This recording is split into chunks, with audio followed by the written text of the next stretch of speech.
এখন আসল নাটক শুরু হয়। অন্তরা, তুমি এই সাবানের জল মেঝেতে কেন ফেলেছ? আমি তো এখনই পড়ে যেতে পারতাম। রুদ্র, রুদ্র, এটা দেখো। রুদ্র দৌড়ে আসে, তার মাও তার সাথে থাকে। রুদ্র, ও আমাকে ফেলে দিয়ে আমাদের বাচ্চার ক্ষতি করতে চাইছে। রুদ্র, আমি জল ফেলিনি। চুপ কর।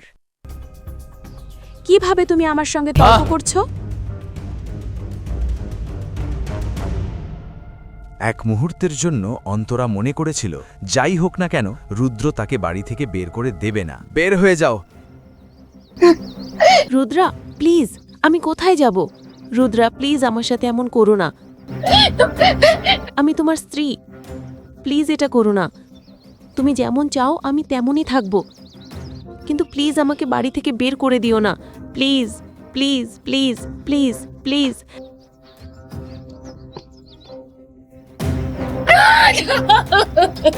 এখন আমি কোথায় যাব?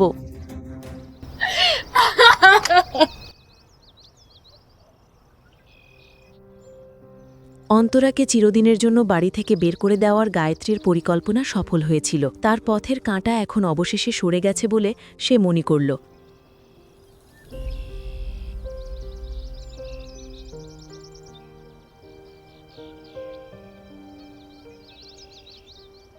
কিছুক্ষণ পর একটি গাড়ির হর্ন অন্তরা, রুদ্রা এবং মধুর দৃষ্টি আকর্ষণ করল।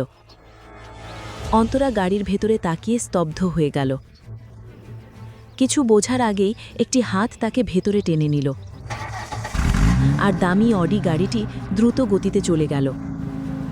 দরজা খোলা আর বন্ধ হওয়ার সেই ছোট্ট মুহূর্তে রুদ্রা এবং মধু ভেতরে বসে থাকা ব্যক্তির এক ঝলক দেখেছিল, আর তাদের পায়ের নিচ থেকে যেন মাটি সরে গেল। কে ছিল যে অন্তরাকে নিয়ে গেল? সে কি রক্ষাকর্তা, না অন্তরা আবার কোনো ষড়যন্ত্রের শিকার হতে চলেছে? অন্তরা কি কোনোদিন গায়ত্রীকে যোগ্য জবাব দিতে পারবে? অন্তরা আর রুদ্রার সম্পর্কের রহস্য কি? নাকি আবারও অশুভ শক্তির জয় হবে? গাড়ির ভেতরের মানুষটিকে দেখে অন্তরা অঝরে কাঁদতে শুরু করল। সেই মানুষটি আর কেউ নয়, তার সবচেয়ে কাছের বন্ধু তানভি। তানভি অন্তরাকে জড়িয়ে ধরল। অন্তরা, তোমার সাথে যা হয়েছে তার প্রতিশোধ আমরা নেব। আমার একটা প্ল্যান আছে, কিন্তু আগে তোমাকে সবকিছু বলতে হবে। অন্তরার চোখ, যা সবসময় ঝলমল করত, এখন কাঁদতে কাঁদতে ফুলে গেছে। তার মুখে যন্ত্রণা স্পষ্ট দেখা যাচ্ছিল। কয়েকদিন আগে কিভাবে তার জীবনে ঝড় নেমে এসেছিল তা সে মনে করতে শুরু করল।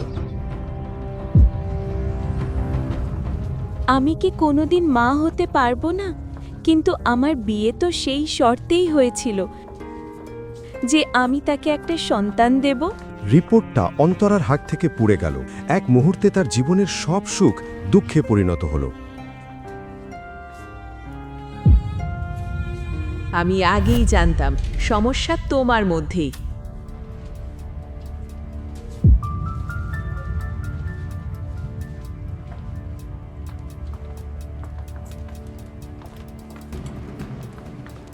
তাই তো 4 বছরেও তুমি একটা সন্তান জন্ম দিতে পারোনি। প্লিজ, প্লিজ বাড়ি গিয়ে কথা বলি। কেন এখানে লজ্জা পাচ্ছ? 4 বছর ধরে আমাকে ঠাকুমা বানাতে না পারার সময় তোমার লজ্জা হয়নি? তুমি আমাদের পরিবারে আসার পর থেকেই আমাদের ভাগ্য খারাপ হয়ে গেছে। শাশুড়ির তিরস্কার সহ্য করছিল অন্তরা। তখনই সে হাসপাতালের করিডোরে তার স্বামী রুদ্রকে আসতে দেখল। রুদ্রা,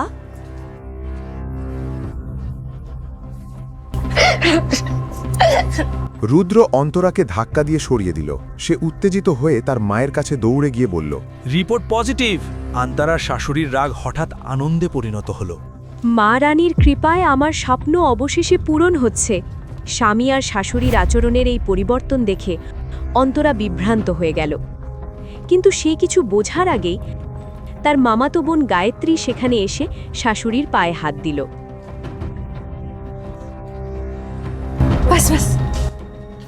আশীর্বাদ রইল মা, দীর্ঘায়ু হও। তোমার জন্যই আমার স্বপ্ন পূরণ হতে যাচ্ছে। আমি নিশ্চিত তোমার গর্ভই রুদ্রের বংশ এগিয়ে নিয়ে যাবে। অন্তরার উপর যেন বজ্রপাত হলো। সে বিশ্বাসই করতে পারছিল না যে তার নিজের বোনের মতো মানুষটাই তার সংসার ভেঙে দিয়েছে।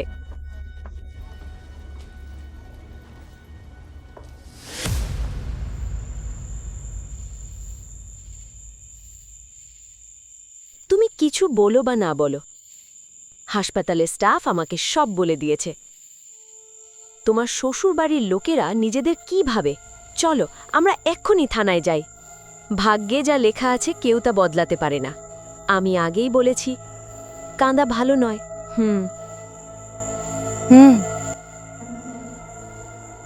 হয়তো তাই আমি এই অবস্থায় আছি।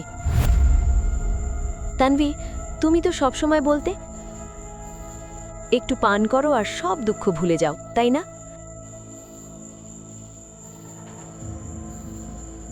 আজ আমি আমার সব দুঃখ ডুবিয়ে দিতে চাই। চলো। পরবর্তী কাহিনী জানতে দেখুন পরের এপিসোড শুধুমাত্র পকেট এফএমে। লিঙ্কটি বিবরণে দেওয়া আছে।